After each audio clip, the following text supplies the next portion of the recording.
In this video, I'm going to show you some of the basic elements of a workflow. Essentially, I'm going to show you how to combine multiple tools within the trading platform that will help you to streamline your workflow and work smarter and not harder. And many of these tools are available across several platforms. In other words, they're not specific to Thinkorswim.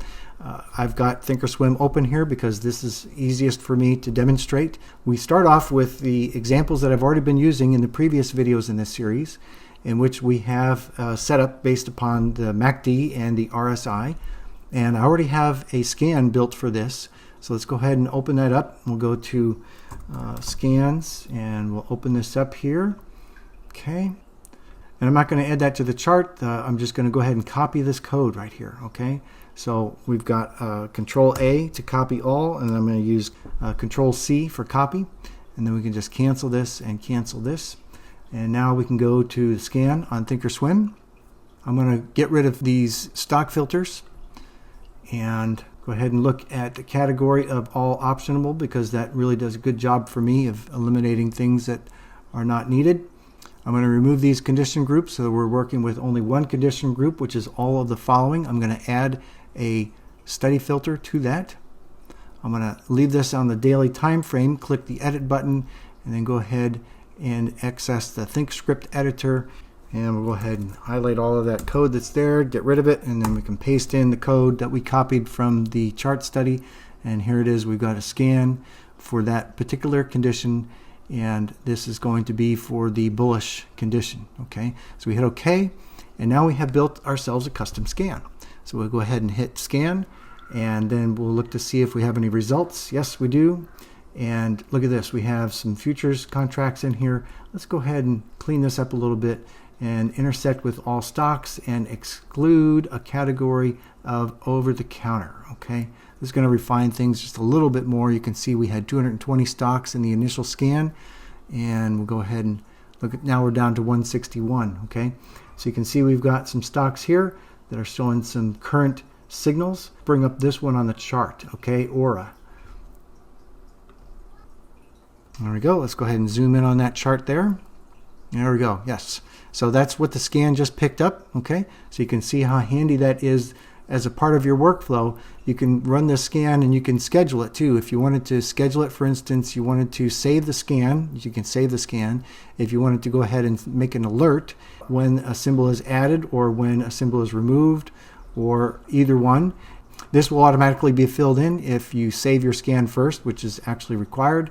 Then you can set your settings here, okay, for how you want to be notified. And then there's some other options down here, okay. I'm not going to cover this in detail. I've got an entire video, a master class video on custom scans. But for now, I just wanted to show you some of the possibilities for the workflow. And what you can do, you can also add a watch list column. So let's go ahead and look at a watch list column. I'm going to go ahead and open up this watch list gadget here. I'm going to change that to, I'm just going to leave it as indexes, okay? I'll go ahead and modify that. I'll show you how quickly this is. You can customize that. You go to custom quotes.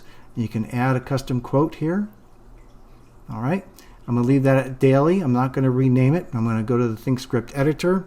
I'm going to paste in the code just like I did for the scan. Notice it's the same exact code between the scan as well as the watch list column, and it works just fine, just like this. So you hit apply and OK, and then hit OK, and now you've got a bunch of zeros here. But if you were to, for instance, to add, let's go ahead and give us a little bit more room here, and let's say we were to add a couple of these stocks that are showing up on the scan. We go ahead and add that in, and ADTN. Let's see, I'll go ahead and add AIV. And you can see each time I add one of these stocks that are in the list on the right, okay, you can see Aura. We'll go ahead and add that, AURA. So just imagine if you had your watch list over here of stocks that you're looking for trades, you can go ahead and add a custom watch list column, and you can be immediately notified when a valid signal is present on any one of those stocks. So that's just an idea of your workflow, being able to use a scan to find opportunities and reduce the number of charts that you're looking at during the course of a week. as well as a custom watch list so that you can be aware of what's taking place right away. And you've got plenty of options with custom watch list columns. I'm not going to get into all the details, but you can change the background. You can actually print actual messages in that column for certain conditions, bullish, bearish, neutral, whatever. I don't want to go into all those details because I've got a whole collection of videos, tutorials that explain how to use watch list columns. This video is really showing you the benefits of a workflow and how you can combine all these various tools together to make your work much more efficient and reduce the amount of time that you're spending in front of charts looking for opportunities. And there's a few other tools available. We could look at Market Watch tab and go to alerts, and you've got this thing over here called a study alert. So if you wanted to create an alert, for instance, on a particular stock, and you wanted to be notified if that condition was true, then you can go ahead and paste in your code. Same code as the scan works here in the study alert. And if we expand that window a little bit, you can see that those spikes here are occurring exactly where the scan is evaluating to true. So it matches the chart, it matches the watch list column. It's all one cohesive unit. In other words, the code operates the same on all of these different areas of the platform.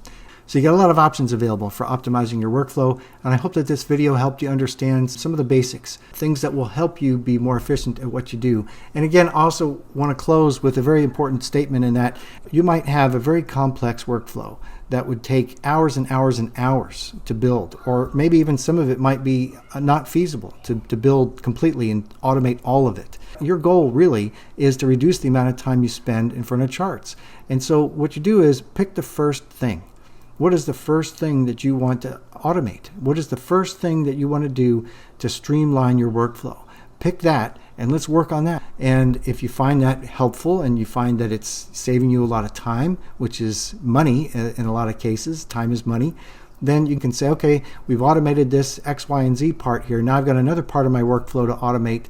Let's go ahead and build that. It's a lot easier, what they say, it's a lot easier to eat an elephant one bite at a time rather than all at once. So that's kind of the concept that I'm sharing with you here, is that you don't have to do it all in one shot and you don't have to automate everything. Let's just pick one thing that's going to save you the most amount of time and free up the time, not only your time, but the space in your head for operating your trading setups and actually being a profitable trader. Okay, that's all I've got for you guys. I hope this video was helpful. Thanks for watching. Take care, everyone.